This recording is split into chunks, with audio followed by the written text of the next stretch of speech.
hard, play hard, work hard, play hard, work hard, play hard, work hard, play hard.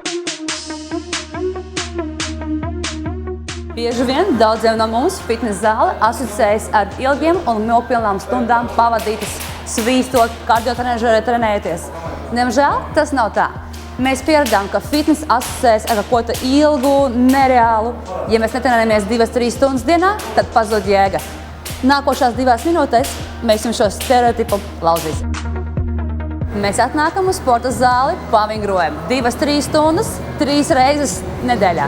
Un mēs uzreiz vēlamies redzēt lielus rezultātus. Diemžēl tā nenotiek. Mums ir vajadzīga daudzveidība. Retāk treniņi, pareizi sabalansēti. Tas ir mūsu zelta vidusceļš.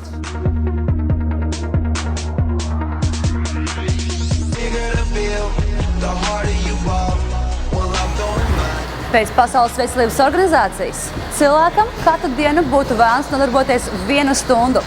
1 stunda uz mūsu fona ir 4%. 4% priekš mūsu veselības. Vai tas ir daudz?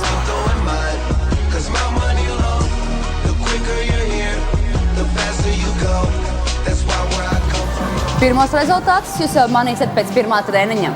Gandarījums par paveikto darbu – maleči.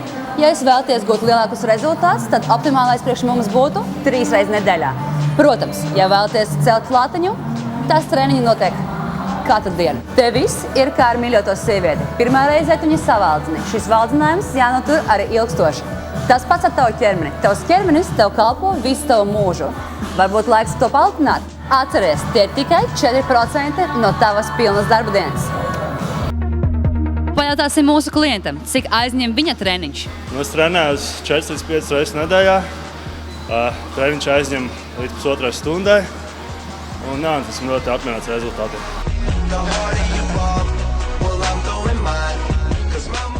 Atceramies, mums nav obligāti cilāt smagus svarus un skrādīt pa kardio zāli. Mēs tikpat labi varam nodarboties grupu nodarbībās, kur mums ir mūsu kaimiņi un arī profesionāls treneris. Esam minējuši jums diezgan daudz faktus, lai šo mītu laustu. Jums vairāk patīk kardiotrenažieri? Lūdzu. Vēlaties cilāt zelžus? Lūdzu. Patīk grupu nodarbības? Viss priekš jums. Vai jūs izvēlaties veselīgu dzīvesveidu ir atkarīgs tikai no jums.